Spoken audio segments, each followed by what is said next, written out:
né? Por enquanto, eu vou estar aceitando aqui até a Cíntia conseguir conexão boa. Se aparecer outro tutor aqui, aí vão avisando aí para.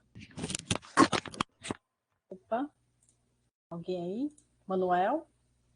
Opa, professor, boa noite. Boa noite. Você é tutor, é? Isso, tutor online, né? Tutor É EAD. AD. Pronto. Então, vou Isso. te colocar como moderador, viu? Porque eu acho que a Cíntia está caindo direto. Outra, é isso mesmo que eu ia lhe dizer, né? Nem tá abrindo a minha câmera, acho que tá instável aqui também. Pronto. Então, nem é melhor você tentar, não, porque pode ser que consuma muitos dados móveis, certo? Isso, pois é, Então, isso que eu ia não dizer. precisa abrir a câmera, não, tá certo? Para não consumir Pronto. muitos dados. Caso cair a internet, Hum, por conta da estabilidade. tá certo. Aí eu te coloquei tu e a Cíntia para moderar. Ó. Veja que tem convidados aguardando, aí vocês vão clicar nele e vão permitir todos. Veja se consiga aí, ou você ou a Cíntia.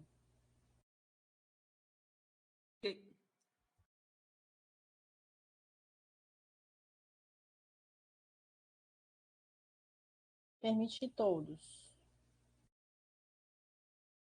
Pronto, conseguiu. Aí, na medida que as pessoas forem entrando, vocês vão permitindo aí, tá certo? Aí, como tem dois aqui, eu espero que os dois não caiam ao mesmo tempo, né? Mas vai dar certo, vai dar certo. Bem, vamos aqui prosseguir.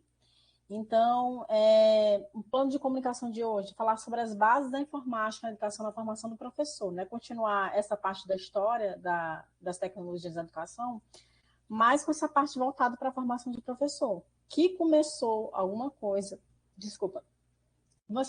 na aula passada, certo? Eu espero que vocês tenham visto a aula passada, né, do bloco 1, e tem que ver, porque senão não vai contabilizar a presença. E a gente vai continuar com essa mesma discussão aqui, né? E também a gente vai falar sobre a educação como iniciativa de inclusão digital, tá certo? Porque a gente vive na sociedade em tempos que a gente está rodeado de tecnologias digitais, de todo tipo de tecnologia, mas nem todo mundo está incluído nesse mundo digital, né? Tem gente que nasceu imerso nas tecnologias digitais, no mundo digital, mas não necessariamente sabe usar a tecnologia digital, certo? A gente vai fazer essa discussão. As primeiras iniciativas com o uso de computadores na educação, né? A gente vai aqui, deixa eu pegar aqui o pincel, pronto, falar disso aqui, ó. Em 1971, discutiu-se o uso dos computadores no ensino da física na Universidade de Dalmont, nos Estados Unidos, né? A gente viu na aula passada que os Estados Unidos já tinham feito alguma iniciativa desse tipo, né? O uso de computadores se deu mais via universidade, né? Mas era ainda muito com viés instrucionista, né? Eu acho que vocês devem ter visto a aula e lido o conteúdo e devem estar lembrando desse detalhe. Em 1973, no Rio de Janeiro, aqui no Brasil, houve a primeira Conferência Nacional de Tecnologia Aplicada ao Ensino Superior, que apresentou as demonstrações ao uso do computador na educação. Já na Universidade Federal do Rio de Janeiro, a Universidade de Campinas, a Unicamp, e a Universidade Federal do Rio Grande do Sul, a UFRGS, foram as precursoras das investigações sobre o uso de computadores na educação em nosso país. Eu falei na aula passada que o Brasil, nessa questão do uso do computador e das tecnologias na educação, ele se destacou porque ele fez pesquisas, né, e utilizações pedagógicas, né? Não foi assim o uso pelo uso ou o uso instrucionista, foi um uso pedagógico. Então o Brasil ele se destacou nesse sentido. O núcleo de tecnologia para a saúde e o Centro Latino-Americano de Tecnologia e Educação, a NUTS-CLATS, só um momento, Janaína, da Universidade Federal do Rio de Janeiro, a partir de 1963, iniciaram o uso da informática como tecnologia educacional na avaliação formativa e somativa de alunos da disciplina de Química, usando e desenvolvendo simulações. Diz, Janaína.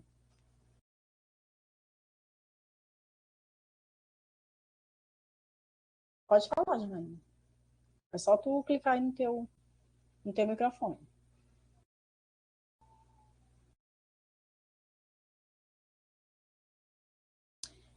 Tem que habilitar o microfone, tá certo? Eu acho que você tem que clicar lá novamente, lá no ícone do fonezinho e habilitar o seu microfone. Bem, continuando, enquanto a Janaína habilita o microfone dela, enquanto isso, certo? Nesse mesmo período, a Universidade Federal do Rio Grande do Sul, né, como foi dito, a Universidade do Rio de Janeiro, a Universidade Federal do Rio Grande do Sul, implementavam bases teóricas e linhas de ação e experiências simuladas de física para alunos do curso de graduação. E o Centro de Processamento de Dados desenvolvia software para avaliação de alunos de pós-graduação em educação. Essas experiências foram realizadas com equipamentos de grande porte e perduraram até 1980, certo? Em julho de 75, a Unicamp, a Universidade de Campinas, né, recebeu as visitas de Seymour Papert e de Marvin Minsky.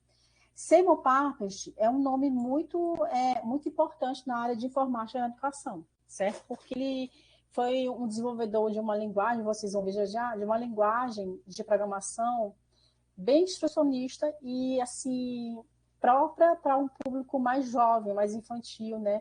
Que buscava ensinar a linguagem de programação para crianças e para adolescentes, que é chamada de linguagem Logo. Não sei se vocês já ouviram falar dessa linguagem, né? Linguagem de programação Logo.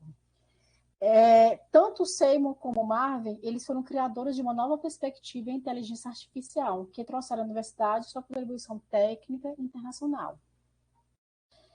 Em 1976, um grupo de pesquisadores da Unicamp visitou o Media Lab da MIT da Universidade dos Estados Unidos, subsidiando a criação de um grupo interdisciplinar de especialistas, certo, na área de computação, linguística e psicologia educacional, certo?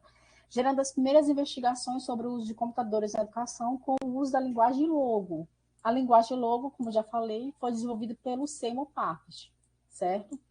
E que até hoje é uma ferramenta de referência pedagógica na Unicamp. Hoje em dia já não se usa muito a linguagem Logo, mas teve uma época, nos anos 90 e começo dos anos 2000, que a linguagem Logo era muito usada em investigações da informática aplicada à educação. A Universidade do Rio Grande do Sul, por meio do Laboratório de Estudos Cognitivos, do Instituto de Psicologia, e fundamentado nas teorias de Jean Piaget e nos estudos de Papert, no final da década de 1970 e no início de 1980, destaca-se com novas experiências no uso do Logo, né, da linguagem Logo. Foi implantado em 1984 o projeto Educom, um marco no processo de geração de base científica e formulação da Política Nacional da Informática na Educação. Esse projeto ele foi constituído por uma equipe interdisciplinar de professores formados por pedagogos, psicólogos, sociólogos, cientistas da computação, com a função de acompanhar e dar suporte aos demais integrantes do grupo em si, que eram os professores das escolas escolhidas com a responsabilidade de desenvolver projetos na educação que usassem tecnologias a serviço da educação, né? De uma forma que desenvolvessem competências nos alunos. Lembrar que, certo, como dito anteriormente, o Educom, que foi falado na aula passada, deu origem a outros dois projetos, o Formar 1 e o Formar 2, que eram cursos de especialização em informática na educação voltados para professores de escolas estaduais e escolas técnicas federais, certo? Aí lembrar, eu acho que talvez vocês devem lembrar disso, né? Qualquer coisa, coloca aí no chat aí e escrevam. Que o Brasil ele foi pioneiro no uso da tecnologia na educação, por quê? Por que vocês acham que ele se destacou tanto? Antes de a gente continuar.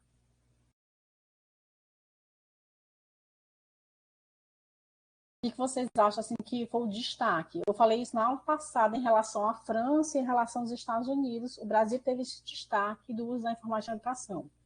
Por quê? Já tentando resgatar o que vocês estudaram na aula passada. Se quiser falar no microfone, fale ou digite aí no chat. Tem alguém escrevendo aqui.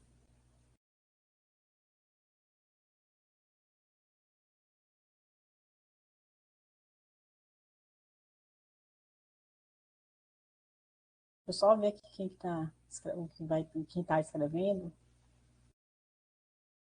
A dona Daniela está escrevendo alguma coisa.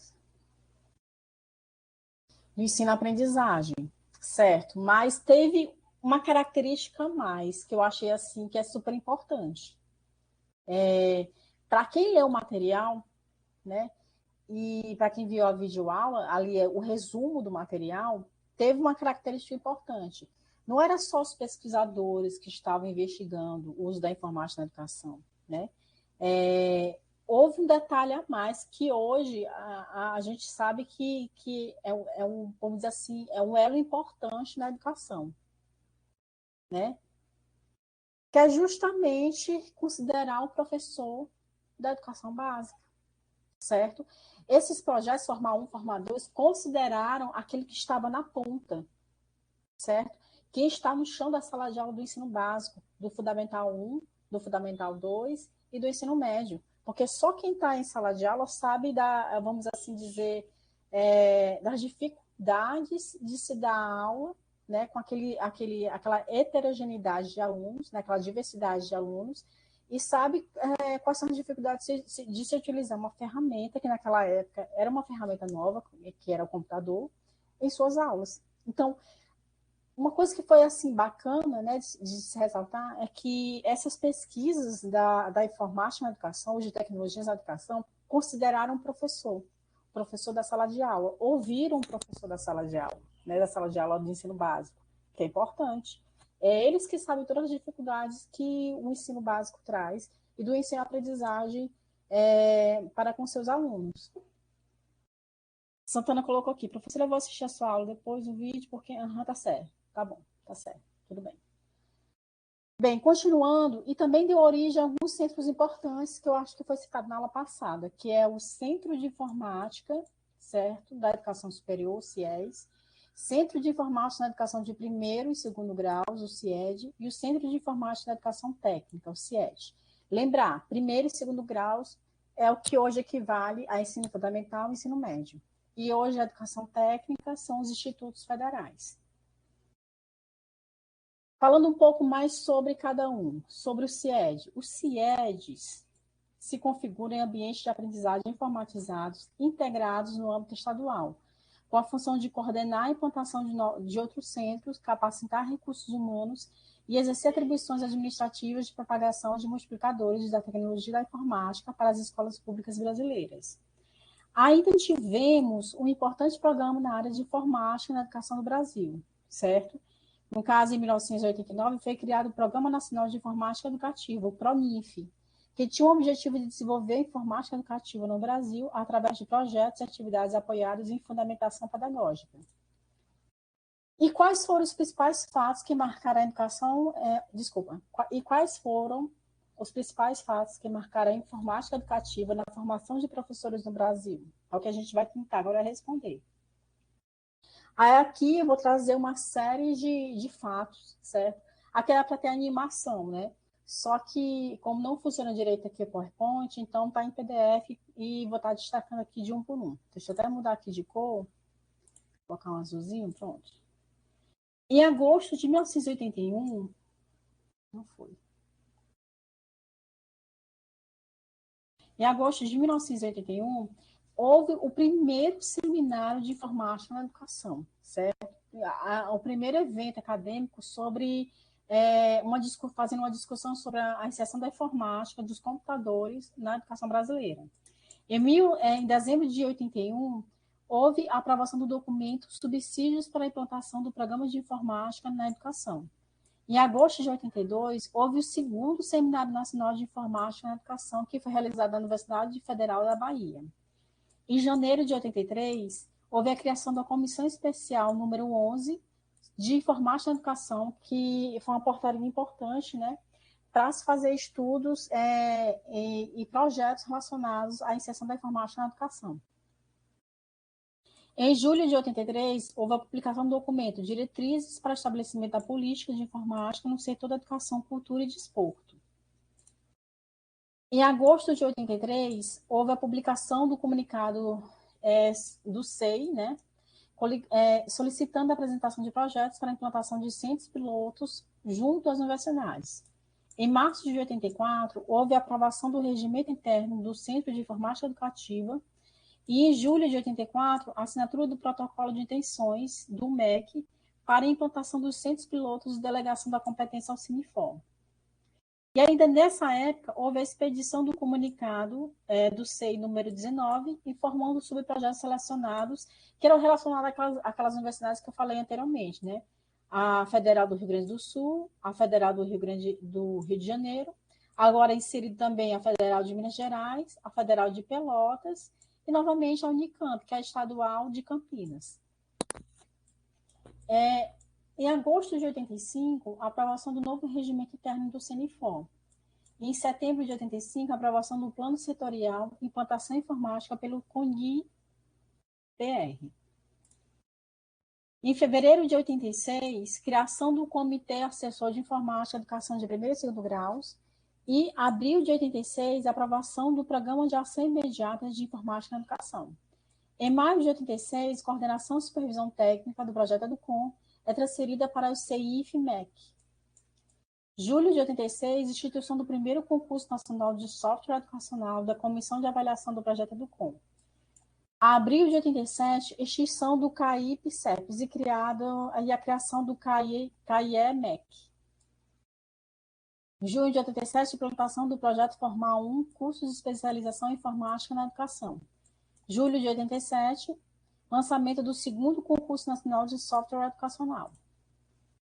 Novembro de 87, realização da jornada de trabalho de informática na educação, subsídios para a política. Novembro de 87, início da implantação do CIEG. Setembro de 88, realização do terceiro Congresso Nacional de Software Educacional. Janeiro de 89, realização do segundo curso de especialização em informática na educação. Maio de 89, realização da jornada de trabalho luso-latino-americana de informática na educação. Outubro de 89, instituição do Programa Nacional de Informática Educativa. Março de 90, certo? Aprovação do regimento interno do PRONIF. Junho de 90, reestruturação ministerial e transferência do PRONIF para o SENEST-MEC. Agosto de 90, aprovação do Plano Trienal da Ação Integrada relacionado à informática e educação. Setembro de 90, integração de metas e objetivos do PRONIF-MEC. Fevereiro de 92, criação da rúbrica específica para ações de informática educativa no Orçamento da União. E abril de 97, lançamento do Programa Nacional de Informática na Educação, PROINF.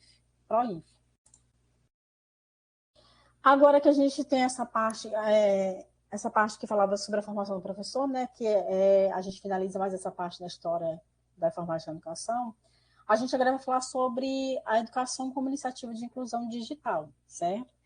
Deixa eu só ver aqui. Boa noite. Vou assistir só depois, tá certo? Janaína não consegue ouvir, deve ser porque você não habilitou o recurso em si, ou o microfone, ou você não ouvia o fonezinho. Então, você tem que fazer a habilitação aí, tá certo? Bem, continuando, agora vamos falar sobre isso aqui. A educação como iniciativa de inclusão digital, né? Com a popularização dos computadores pessoais, foi seguida quase que imediatamente pelo advento da expansão da internet, não ao mesmo tempo, certo? Primeiro, houve essa popularização dos computadores, certo? Depois, lá para o final da década de 90, certo? Houve essa expansão e, posteriormente, já após anos 2000, houve a democratização da internet. No contato com as TICs ou as tecnologias de informação e comunicação, cada indivíduo passa a conviver em maior ou em menor grau com uma sensação permanente de defasagem em relação ao conhecimento necessário para dominá-las, né? Porque agora, mais do que nunca, a gente vive em um momento em que várias informações chegam até nós, né? Seja através de várias mídias. E uma delas são as redes sociais, né? Via Instagram, Facebook, WhatsApp. Antes não era tanto assim, mas agora está mais. Quanto maior a presença das TICs na atividade que desempenha, ou que gostaria de desempenhar, maior a sensação de defasagem, né? E essa sensação no contato com as TICs está presente na mídia através de expressões que você já deve ter ouvido ou lido, que é exclusão digital, inclusão digital, analfabeto digital, sociedade digital, era da informação, velocidade da informação, entre outras que você já ouviu. São tantos termos relacionados às tecnologias hoje em dia, né, que às vezes a gente fica perdido diante de tantos termos.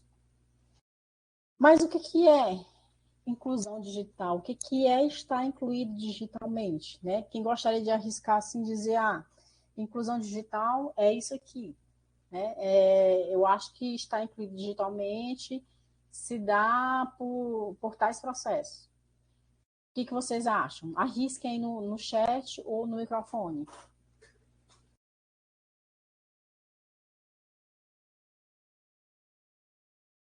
Saber usar as ferramentas. É aquela que colocou.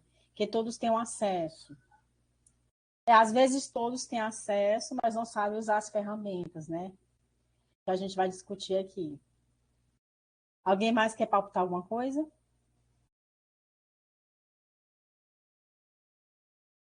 Não? Então vamos. Não, tem uma pessoa aqui falando, Antônia Daniela.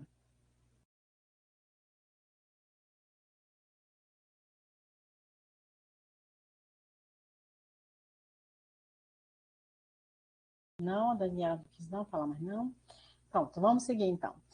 Mas guardando essas duas ideias aqui que a Kelly Barbalho falou, ou melhor, escreveu no chat, saber usar as ferramentas que todos tenham acesso.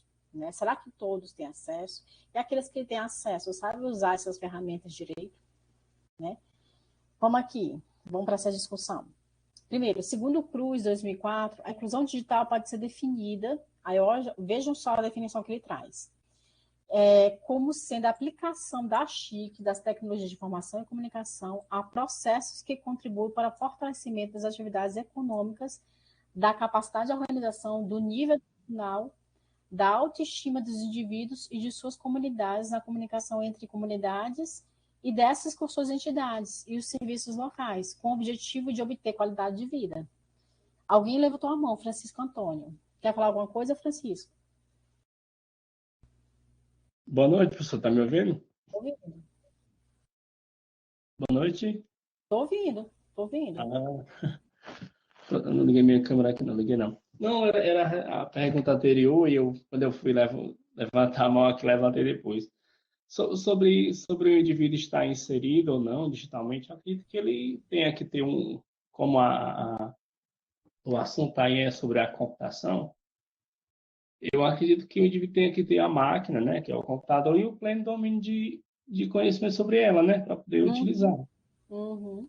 Acho que isso ele está inserido digitalmente no meio, né, no meio digital. Mas é somente isso, será? Será que é usar a ferramenta, né? E veja aqui a definição, ó. A aplicação das TICs aos processos que contribuem para o fortalecimento das atividades econômicas. Tanto que a gente vê aí o Pix. O Pix facilitou a vida de muita gente, né? E o Pix é uma tecnologia, certo? Aí a Maria, mas tecnologia, né, é uma coisa mais palpável. Não, tecnologia é tudo ligado ao mundo digital. E o Pix, quando a gente faz aquela transferência de dinheiro de forma instantânea, facilitou a vida de muita gente. Então, as atividades econômicas é um exemplo da capacidade de organização, né? Por exemplo, uma coisa bem simples. A gente vê aqui quando a gente compra um smartphone, tem aplicativo de tudo, inclusive de organização, né? De organização de horários, né? Agenda e tudo mais. Do nível educacional, é quando a gente pega essas tecnologias para usar, para potencializar ou desenvolver alguma competência nos nossos alunos. Da autoestima de indivíduos e de suas comunidades, da comunicação entre as comunidades e dessas suas entidades. Hoje a gente se comunica o dia todo, praticamente, 24 horas por dia, com outras pessoas que estão em distâncias, vamos dizer assim, distâncias grandes, ou distâncias que às vezes não são tão grandes assim. A gente passa o dia se comunicando com as pessoas via WhatsApp, via Instagram, né? que, vamos dizer assim, a distância entre essas duas pessoas, ou elas podem estar no mesmo local, em cômodos diferentes, ou elas podem estar em locais bem distantes. Em uma cidade, a pessoa está numa cidade, a outra pessoa está em outra, e elas se comunicarem via WhatsApp, ou via videoconferência, ou como nesse caso aqui, ó. Né? Eu estou aqui em Fortaleza, e vocês estão aí em Meruoca, é isso? Não me falha a memória? Meruoca e Ubajara, né? Sim, professor, mas Facilitou a comunicação, né? voltando assim para a pergunta novamente, né, sobre estar ou não estar inserido digitalmente. Esse seu conceito se dá para um momento, mas os aplicativos, essencialmente esses de redes sociais, como você está agora, né, é bem recente. Se pegar ali 2000, por exemplo, Não, 2000 não tinha isso. você pega 2000, você não pode ter esse mesmo conceito. Não, 2000 você tinha. 2000, a gente tinha o MSN, né? Não sei nem se alguns É, sabem o que era aquilo. Tinha o MSN, exatamente. tinha e-mail. Então, E, assim, e é uma coisa assim que eu vou até falar já já, a internet ainda estava se democratizando porque ela não era acessível a todos.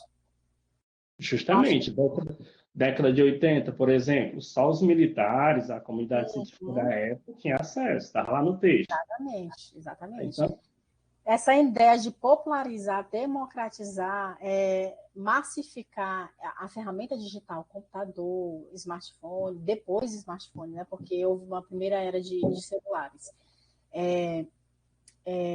A internet em si, isso daí é uma coisa recente, acho que não tem nem 20 anos. Não, deve ter um pouco mais de 20 anos, né? Mas no início dos anos 2000, a internet não era democratizada para todo mundo, né? Ela foi, assim, uma coisa processual, né? Que eu vou falar mais à frente. Mas vejam que isso o objetivo de tudo isso era a qualidade de vida, né? E Santos e Cunha ainda falam que a inclusão digital é um processo que se orienta na direção de favorecer a apropriação das TICs de sua forma consciente, né? A fim de tornar o indivíduo habilitado a decidir em que circunstâncias deve utilizá-las. É assim que se pensa, né? Assim a definição. A inclusão digital, quando considerar uma pessoa incluída digitalmente. Segundo Borges Neto, em 1999, ele falou o seguinte: sobre o aspecto descritivo e técnico da inclusão digital, considera-se uma pessoa incluída quando ela tem um conhecimento digital. É o que o Antônio falou agora. A pessoa ela vai lá saber mexer, né, naquele recurso, né? Mas não necessariamente ela vai ser um técnico ou um cientista da computação. O recurso em si ele tem que ser intuitivo, de forma que a pessoa consiga mexer no aparelho, né? Que senão ela não vai sair do lugar, ela não vai estudar 5 anos de computação para saber mexer no smartphone. Não precisa, né? Ou seja, tem um domínio ou a maestria no uso de ferramentas digitais, o saber digital, e consegue fazer transposições necessárias, isto é, executar as operações essenciais para obter respostas precisas do computador ou de outros aparelhos, sem ser necessariamente um expert em computação informática. Ele precisa ter aquele saber digital que vai fazer com que ele consiga mexer naquele aparelho, consiga mexer no computador, consiga mexer, por exemplo, aqui numa ferramenta como essa, a webconferência, quando eu disse, pessoal, clique no microfone. Alguns entraram e colocaram só o fonezinho. É saber essa linguagem intuitiva, né, de forma que vai lhe favorecer, tá certo? E que não necessariamente você precisa estudar 5 anos de engenharia da computação para saber mexer num aparelho desse, não precisa. Os aparelhos eles têm que ser produzidos, não somente o aparelho, mas a cultura digital em si, ela tem que ser fomentada de um jeito que qualquer pessoa consiga usar. Ela tem que ser intuitiva. Bem, inclusão digital para quem? Aí a gente vê aqui. Deixa eu ver se dá para... Ó, aqui nessa primeira charge, né, que eu trago aqui, ó. Essas duas senhoras aqui no caixa eletrônico. Ela fala assim, a primeira senhora, agora a bicha tá mandando ler os códigos de barra. Aí a outra senhora diz, um fino, um grosso, um fino, um fininho branco, um grosso, um grossão. Tem gente ainda, e os idosos específicos, né, as pessoas mais idosas, que têm dificuldade de mexer com tecnologias digitais, porque eles vieram de uma outra geração, certo? Eles vieram de uma geração onde as tecnologias digitais não eram tão presentes na vida deles, né? Esse outro aqui, ó. Este é um super mega hipercomputador que o governo enviou para entrar na era digital. Aqui falando da professora. Aí o menino, e para a gente merendar, o que foi que veio? Que é a realidade das nossas escolas, gente. Olha, não pense que para fazer uma criança ter nascido na era digital, ela já vai mexer em tudo digitalmente, não. A gente ainda vai encontrar alunos que são excluídos digitalmente porque ainda não tem o básico, que é a comida. Quando eu fui professora de ensino fundamental, ensino médio, em alguns momentos eu encontrei alunos que não sabiam mexer nessa ferramenta porque não tinham o essencial, faltava o essencial para eles, que era comida, certo? Era o básico, que às vezes eles vinham para a escola a fim de obter alguma coisa relacionada à comida. É um fato isso, certo? Eu várias vezes convivi com essa situação, certo? Então, antes do digital, tem que ter o básico, que é comida, moradia, lazer, segurança, né? Às vezes, falta isso para os nossos alunos. Deixa eu ver aqui com a mãozinha. Aí, aqui, inclusão digital. Nossa escola ganhou um computador com acesso à internet, né? O que querem aprender nessa primeira experiência digital? A professora fala, né? Aí os alunos falam, Counter-Strike, Counter-Strike. Eu, uma vez, eu lembro daqui dessa charge aqui, né, desse quadrinho. Uma vez, quando eu estava dando aula no 7º ano do ensino fundamental, aula de matemática, eu fiz uma aula com data show, né, slides, porque era conteúdo de geometria, então era a forma mais dinâmica, né, que eu sou formada em matemática. Aí um aluno olhou assim, a senhora vai usar data show, vai usar computador, vai estar usando a internet também? Aí ele me pediu a senha da internet. Eu, não tenho não a senha da internet, eu não vou usar a internet, não. Aí, professor, eu queria usar o Street Fighter. Não, não. Alguma coisa Fire, que é um aplicativo de atirar, né? Que era a cara deles, ainda é a cara deles. Então, pareceu muito com esse quadrinho aqui, porque eu trouxe tudo bem direitinho, né? Uma aula com tecnologias e o aluno queria só saber de jogar no celular com aplicativo de tiro, né? A gente olha assim, é um pouco estranho, um pouco bizarro, mas é uma realidade ainda. E aqui, nesse último aqui, como foi a sua aula, meu filho? Né? Pergunta o pai. Aí o filho, para saber isso e muito mais, acesse meu blog. Aí vai ser uma discussão que a gente traz aqui, que às vezes a gente está tão imerso no mundo digital que a gente esquece que a pessoa que a gente está se comunicando está do nosso lado. Às vezes tem comunicação de pessoas numa mesma casa, certo? E elas se comunicam via WhatsApp, mas não se comunicam ali pessoalmente. E isso é uma realidade, certo? E às vezes tem essa relação que é um pouco frágil entre as famílias. O pai trabalha tanto que às vezes ele vê o seu filho uma vez no dia, uma vez na semana, e quando ele vai perguntar ao seu filho como é que tá, eu acho que ele vai obter mais informações do seu filho em perfis de redes sociais do que pessoalmente, né? Isso é bem sério, porque tem a ver com relações intrapessoais, né? Relações familiares, e que a gente tem que pensar nisso, né? Aí aqui eu voto. E quem são os excluídos? Porque se a gente tem os incluídos, a gente tem os excluídos também. Aí eu trago aqui. Quando empresas e governos dirigem seus esforços para ampliar sua presença nas redes sociais, os indivíduos que não possuem acesso a computadores ou ao conhecimento para utilizá-los tornam-se excluídos digitais, certo? E como eu falei, às vezes o indivíduo nasceu na área digital, mas como ele não tem recursos digitais, o conhecimento para utilizá-lo, então ele se torna excluído digitalmente, certo? Eu já dei aula também ensino fundamental e médio, e que na mesma sala tinha aluno que tinha todos os recursos que ele poderia ter, smartphone, computador, tablet e tudo mais, tudo ali disponível para ele. E do outro lado da ponta tinha aluno que não tinha essas coisas todas, que lhe faltava o básico, que era comida, que era lazer, que era segurança, certo? Então, às vezes, os nossos alunos são nativos digitais, são aqueles que nasceram na era digital, mas às vezes não estão incluídos digitalmente, né? Nem todo indivíduo que nasceu na era digital é incluído digitalmente. Aí ergue-se em torno do excluído digital uma barreira que o impede de conhecer e exercer plenamente seus direitos básicos de cidadão. O direito à informação, o direito às liberdades de opinião e expressão e também o direito ao trabalho, né? Porque hoje em dia, gente, a gente arranjar um trabalho, a gente tem que saber o básico do mundo digital, certo? Seja lá qual for o trabalho, tá? De modo amplo, a inclusão digital ela não se restringe apenas a garantir o acesso a chiques, como foi colocado aqui pela Camila, né? Ela colocou que todos têm acesso, mas será que todos têm acesso realmente? E quando tem acesso, o fato de ter acesso, eu estou incluída digitalmente, né? É o que vem falando desse trecho, ó. A inclusão digital não se restringe apenas a isso. O acesso a chique vai muito além disso. Eu posso ter acesso a um computador, mas se eu não saber usar esse computador, eu não estou incluída digitalmente, não. Porque eu tenho um computador, mas eu não sei usar. E aí?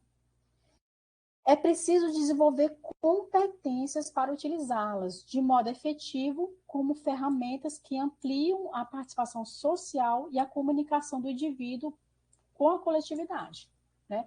Eu tenho que saber utilizar essa ferramenta de modo que eu me desenvolva enquanto indivíduo, enquanto cidadão. Bem como a capacidade produtiva, com o objetivo de conhecer e desenvolver habilidades, né, que permitam sua preparação para a inserção do mercado de trabalho. E quais seriam essas competências? Aí os autores trazem algumas competências aqui que eu vou mostrar para vocês. E que, de certa forma, a gente fica até questionando assim, se a gente tem essas competências, porque no mundo digital de hoje é tanta coisa para se aprender, né, que às vezes a gente fica se questionando assim, será que eu sei, que eu tenho realmente essa competência bem desenvolvida? Vamos aqui. Competências inclusivas, quais são? Autoestima. A construção de uma autoimagem isenta da sensação de inferioridade contribui para aprimorar a capacidade de se relacionar no grupo em igualdade de condições. Em consequência, amplia-se a autoconfiança para enfrentar os desafios, solucionar problemas e aprender. Trata-se de uma competência que forma a base propícia para o desenvolvimento das demais, né? A gente está excluído digitalmente, a gente não vai não vai se sentir parte de um grupo, né? Ah, Marília, mas o fato de eu não, assim, necessariamente, por exemplo, não ter uma rede social não quer dizer que não sabe usar uma ferramenta digital. Tá certo, mas eu não estou falando não necessariamente disso. É você usar essa ferramenta para você se socializar. E não necessariamente estou falando de redes sociais. Tem outros tipos de ferramentas também, como e-mail, né? Que praticamente todo mundo tem, porque é uma coisa que quase todas as instituições pedem agora. Um e-mail. Você pode até não ter uma rede social, né? Como Instagram, Facebook ou WhatsApp. Mas pelo menos o e-mail você tem que ter, porque praticamente em todas as instituições pedem o e-mail como uma forma de contato, telefone ou e-mail. Seleção crítica. Isso daqui é bem, vou dizer crítico também, vou ser redundante. A profusão e a diversidade de dados que circula através das TICs, né, das tecnologias de informação e comunicação, exigem a capacidade de análise e crítica das fontes de informação. Isso quer dizer o quê? A gente vive hoje na era das fake news. Então, todo tipo de informação chega a gente. Mas nem todo tipo de informação que chega a nós é verdadeiro. É verdadeiro. Né? Pode ser que uma informação ela seja falsa. E como é que você vai discernir isso? Você tem que ter conhecimento o bastante de discernir, de diferenciar o que é verdadeiro do falso. A aceitação passiva de tudo que é veiculado provoca uma sensação de potência intelectual para aprender a enorme quantidade de informação e inibe a necessidade de selecionar o que é relevante do que é acessório ou dispensável, certo? É difícil, porque às vezes chega vamos assim dizer, uma informação e a gente fica, poxa, será que isso é verdade, né? Aí você tem que buscar saber se é verdade, né? Ter muito cuidado com a informação que chega até você, que às vezes pode ser falsa, tá certo? Interpretação e síntese, certo? A capacidade de interpretar e sintetizar, isso aqui são competências que são desenvolvidas a priori quando a gente estuda a parte de linguagens, das línguas. Só um momento, Yara. Na parte de linguagem, português, língua portuguesa, história, geografia, interpretar e sintetizar, né, as informações que chegam até nós. As informações é uma etapa indispensável à sua apropriação de um modo efetivo e significativo. A síntese é um poderoso instrumento de aprendizagem que permite transpor a ponte entre a mera informação e o conhecimento. Yara, você quer falar? Não, professor, eu só achei interessante. Hoje eu recebi uma mensagem no WhatsApp, né? Daqueles. As pessoas geralmente compartilham, né? E realmente não verificam a veracidade e às vezes acabam tendo problemas com isso. Uhum. Porque na mensagem tinha dizendo assim: dirige o carro alegórico para ganhar muito dinheiro. Aí, tipo, é um aplicativo do Cauê, né? Que o pessoal passa. Aí eu perguntei: sim, mas por que você me mandou isso? O que é isso? Aí a pessoa me respondeu: não, que fulana de tal me mandou, disse que se eu jogasse eu ia ganhar R$ 500. Aí ela fica jogando e compartilhando. Aí, no caso, tanto o celular dela, né, pode ter problemas, questão de compartilhamento de dados, e fora outras coisas, e até um vírus, né? Eu já ia dizer isso, que pode vir com vírus. Pois é. E aí, às vezes, essa pessoa realmente ela não tem essa inclusão digital, porque geralmente quando ela vê, né, essa promoção, uma promoção, aí ela manda para mim: será que é verdade? Tá realmente barato? Olha para mim. Porque ela não sabe buscar a informação correta, entendeu? Ela não tem esse discernimento, né, de saber o que é verdadeiro e falso. E ter certeza, realmente. Ela vê, aí fica animada, né? E já vi muitas pessoas caírem, né, de comprar coisas e aí perder o dinheiro por não ter como é que chama? Conhecimento digital, né? Conhecimento digital. Saber digital, de discernir essas informações que estão assim em grande quantidade. Você e outros colegas aqui já devem ter reparado que ultimamente a gente está recebendo uma gama de informações muito grande via redes sociais, né? De várias coisas. E a gente tem que saber diferenciar o que é o verdadeiro e o que é o falso, né? Isso. Mas obrigada aí pelo exemplo, né? Um exemplo bem concreto que acontece, né? Não somente com o exemplo da Yara, mas outros exemplos de outras pessoas também. A gente vê nos jornais, às vezes, noticiando, fulano de tal foi enganado porque chegou uma mensagem numa rede social para ele, e ele clicou, e por aí vai, né? São coisas que acontecem no mundo digital de hoje. Outra competência é a correlação e assimilação. A progressiva eliminação das fronteiras do conhecimento humano é uma das características mais marcantes do mundo tecnológico atual. A criatividade e a independência é outra competência. A linguagem e a criatividade são as características mais distintas da espécie humana. A capacidade criativa tornou-se um poderoso instrumento de sobrevivência do mundo competitivo inaugurado pelas TICs, pois não basta ter acesso. Novamente aqui, né, ressaltar o que a colega de vocês falou aqui, né? Não basta ter acesso, né? Cadê? Garantindo a informação. É preciso saber utilizá-la de maneira inusitada e inesperada. Além de ter acesso, dar ferramentas ao indivíduo para que ele saiba utilizar aquela ferramenta de forma criativa, independente. E, claro, sempre discernindo o que é verdadeiro e falso. Para escapar do lugar comum, dos caminhos já trilhados, enxergar novas soluções para problemas antigos, é preciso pensar com independência. Outra competência é a cooperação mútua. Ninguém mais detém o conhecimento humano em sua totalidade, ou seja, ninguém mais aprende sozinho. Ninguém é uma ilha, que ele está querendo dizer aqui. nem mesmo os vários campos de uma mesma área. Por isso, a capacidade de trabalhar em parceria, que é difícil, certo? É difícil você trabalhar com o outro e esperar que o outro também faça a sua parte, né? Mas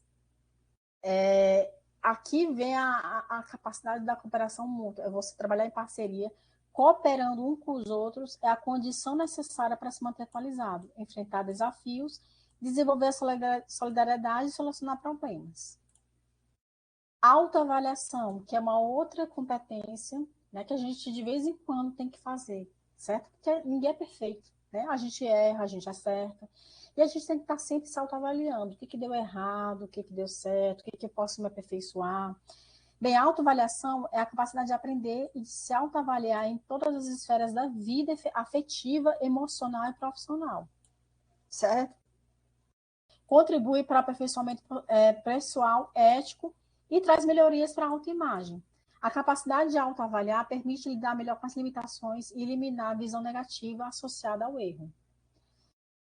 Aí a gente tem aqui aprendizagem permanente, aprendizagem por toda a vida. A gente não só aprende aqui, vocês, por exemplo, não só estão aprendendo aqui na universidade, né?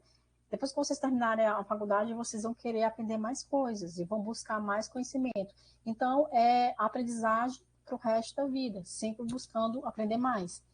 A noção de que a aprendizagem termina com o fim do período da formação escolar tornou-se obsoleta na era do informacionalismo.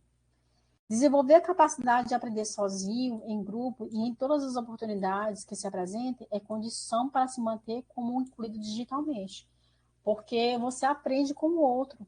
E hoje em dia, e vocês já devem estar se articulando para isso, você aprende, ou melhor, vocês aprendem estando em diversos lugares diferentes.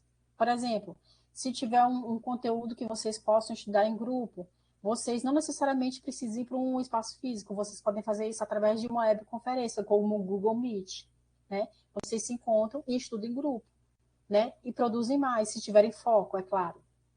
Se tiver alguém dizendo, olha, vamos ter foco aqui, vamos estudar, vamos fazer isso daqui, fazer valer isso daqui. E não necessariamente você precisa ir para um espaço físico, você pode estudar em grupo através do online, né, através da internet, através de uma videoconferência, de uma webconferência, né, que hoje está mais disponível para nós. E pós-pandemia, então, que a gente teve que dar aula via videoconferência, webconferência, né, aí que isso ficou facilitado. Agentes de inclusão digital e suas formas de atuação. Os agentes sociais despertam para a urgência de iniciativas que visem atenuar as disparidades e a segregação promovida pela defasagem do acesso aos meios de produção e disseminação de informações e de produção do conhecimento. A observação cotidiana mais corriqueira mostra a importância e a presença das TICs nas mais variadas formas de atividades da vida contemporânea. A atividade de perspectiva sobre o papel das TICs na sociedade será reflexo no modo como cada agente compreende a tecnologia atual, como utiliza a tecnologia no presente e planeja suas estratégias de atualização tecnológica para o futuro. A exclusão digital não se apresenta da mesma forma em toda a sociedade. Existem graus variados de exclusão, que se necessitam de atenção específica de acordo com as demandas de cada comunidade que integra a sociedade. A partir de cada situação diagnosticada, o agente planeja e realiza os projetos de intervenção que julga adequados. Os agentes governamentais, representados pelas esferas municipal, estadual e federal, atuam diretamente em instituições de ensino público, redes de escolas, bibliotecas, centros comunitários, universidades e outros equipamentos urbanos sob suas respectivas jurisdições. Daí, a gente vê que, durante a pandemia, e quase no finalzinho dela, né, houve projetos a nível de Câmara Federal, né, e Senado, para se fomentar as tecnologias digitais no ensino público, né? Porque, como era óbvio, mas ficou mais evidente na pandemia, os nossos alunos eram excluídos digitalmente, não tinha internet, não tinha aparelho. Então, houveram o fomento de projetos relacionados a esse assunto, né? Para disponibilizar verbas para se ter melhor acesso a essas tecnologias digitais para os nossos alunos. Suas propostas de combate à exclusão digital, via de regra, estão incorporadas ao projeto político educacional de cada gestão e instância administrativa. Conclusões, que a gente vai chegar aqui ao final dessa aula.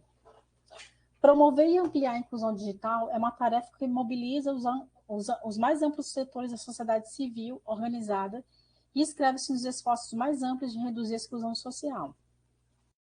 Apesar de cada setor dos seus próprios interesses e perspectivas em relação ao papel e a que se desempenham na sociedade, isso não impede o estabelecimento de parceria entre eles.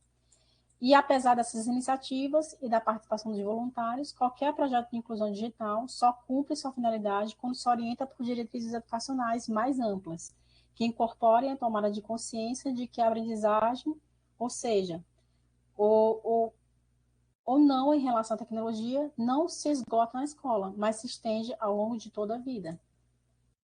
Bem, essas são as principais referências para a aula de hoje, certo? E encerramos aqui a parte do conteúdo. Tem alguma dúvida, algum comentário que alguém queira fazer?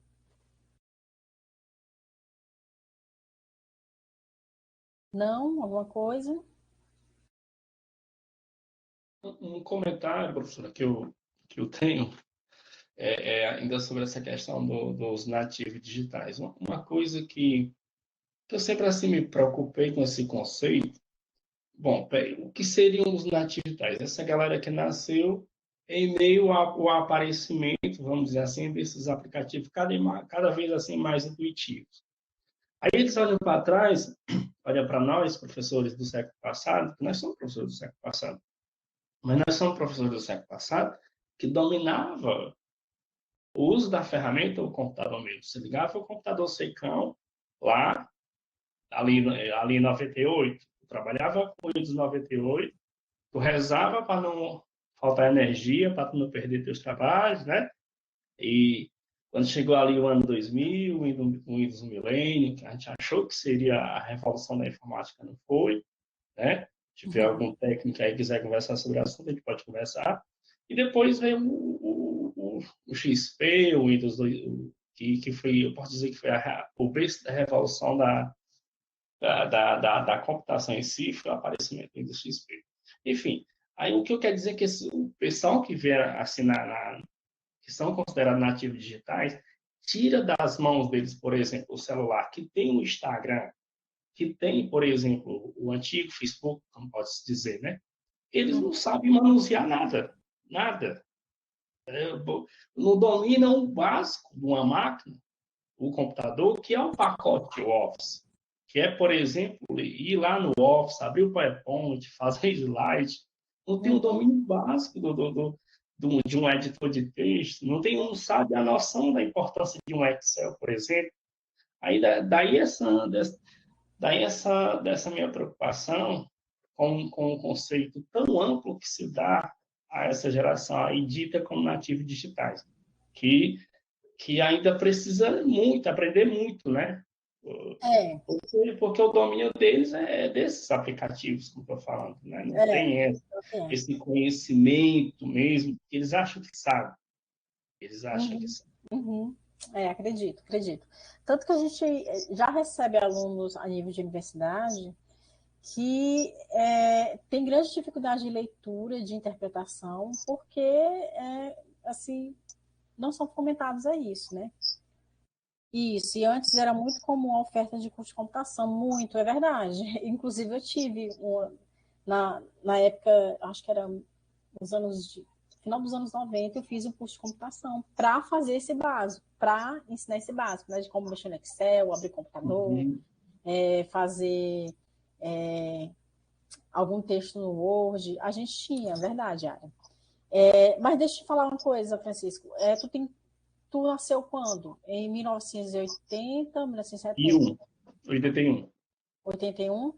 Pois você vai ter uma aula no bloco 4 que vai falar sobre os nativos digitais. E você é considerado nativo digital.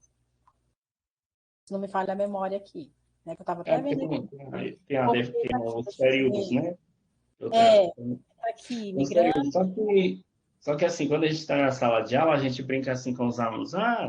Aqui, deixa eu só te falar. Ó, segundo Presley, né, que eu vou trazer do conteúdo do bloco 4, se você nasceu depois ou por volta de 1984, os anos 80, né? Você está na categoria nativo digital, certo?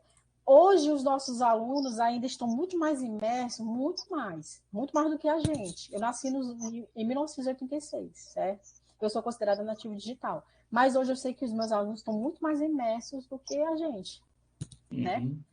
E eu sei que eles estão carregando consigo de ano para ano dificuldade de aprendizagem ainda maior, porque eles estão ali atrelados àquele mundo digital e não estão querendo mais escrever, né? Desenvolver a habilidade da escrita, da leitura, da interpretação. Isso é sério. E a educação precisa abrir os olhos para isso, né? Hoje, a gente tem sites, a inteligência artificial, que eu estava até discutindo com a minha ex-orientadora de mestrado. Hoje tem sites que, se você pedir passar tópicos de algum assunto, ele vai escrever um texto para o usuário, a partir de palavras-chave. Aí isso é muito sério, porque a pessoa não vai querer mais escrever. Porque a inteligência artificial está fazendo isso por ela. Aí como é que ela vai desenvolver a competência da escrita? O próprio Google já lê uma parte do texto, seleciona, traduz e lê. Isso é sério. Isso é sério. Tem que se ter uma atenção para isso, né? Mas é uma outra discussão que eu, nesse momento, não tenho domínio, porque são outras leituras, né? Mas isso é uma discussão para além do que a gente está vendo aqui, né? O que eu estou mostrando para vocês aqui é o básico, né? Mas é um básico que vocês precisam saber, né? E precisam já começar a pensar. Ou alguns já fizeram isso, claro, mas a pensar sobre isso, né? De forma crítica, não passiva, aceitando tudo. De forma crítica, como você falou. Os nossos alunos hoje não fazem o básico, e isso é crítico, né? Porque eles têm que desenvolver essas competências para se inserir no mercado de trabalho, no mundo social, e aí? Né? Isso é um ponto de interrogação bem grande, né? Que gera pesquisas, inclusive. Então, sobre quem entrou aqui, tem alguma dúvida lá da atividade do Moodle? Deixa eu compartilhar novamente aqui. Vou colocar aqui. Gente, aqui é todo o polo de Meruoca. Novamente, vocês têm que acessar cada um desses recursos aqui para gerar a presença, nesses quadradinhos aqui. Eu expliquei isso no vídeo passado, mas eu estou enfatizando aqui para vocês não esquecerem. Então, Marília, mas eu assisti a aula aqui, certo? Mas você vai acessar aqui, quando eu colocar aqui no bloco 2, a gravação da segunda aula. Quando eu liberar essa gravação aqui, você vai acessar ele, mesmo que você passe alguns minutinhos, para o Moodle entender que você acessou esse recurso, certo? Aí aqui tem um conteúdo teórico e o questionário vai ser mais um questionário sobre o conteúdo do bloco 2. No bloco 3 eu vou passar um fórum, se não me falha a memória. E no bloco 4 eu vou passar um glossário, certo? Só o bloco 1 e o bloco 2 que foi um questionário. Algumas pessoas estão me perguntando, Marília, mas o bloco 1 a gente vai acabar hoje o questionário? É para acabar hoje, mas como a gente estava nesse feriado de carnaval, então eu vou considerar até sábado, às 23h59, tá certo? Porque como a gente estava no feriado, então eu vou estender até sábado, às 23h59, tá certo? Okay? Isso, professor. Eu até perguntei lá no grupo, porque eu viajei, rapaz, eu não me atentei à data aí do questionáriozinho, até li, achei muito legal todo o vídeo lá e o texto também falando sobre toda a parte de tecnologia no Brasil e no mundo, achei bem esclarecedor, tem as atividades, as perguntas, a resposta comentada ali, elucida muito. Mas eu não respondi. Eu até brinquei de ver. Eu vou estender até sábado, às 23h59, certo? Porque eu estou considerando esse feriado. Então, eu vou estender e vou comunicar nos dois grupos aqui, de Meruoca e de Ubajara, que eu estou dando aula aqui para esses dois blocos, tá certo? Então, é isso, gente. Mais alguma dúvida? Não? Se não, a gente pode encerrar por aqui mesmo, até para não se estender muito nessa gravação, né? E ninguém quer ficar só 1 hora na videoaula, assim, de forma que canse, né? Se no presencial já cansa, então eu imagino que o digital deve cansar também, né? Mas eu acho que 1 hora tá bom, já vai dar 1 hora aqui, e eu passei o conteúdo e expliquei a atividade aqui, então se tiver mais alguma dúvida, aí vocês colocam no grupo que a gente vai tentando responder, tá certo? Eu e os tutores, tá bom? Então, obrigada, boa noite. E a próxima aula da semana que vem do bloco 3 vai ser uma aula gravada, que eu decidi alternar entre uma aula gravada e uma webconferência. Aí do bloco 4 vai ser uma webconferência, só que vai ser mais cedo, porque já vou estar em sala de aula na UVA, sala de aula presencial. Então, eu vou ter que antecipar a nossa webconferência, tá bom? Então, até a próxima. E boa noite.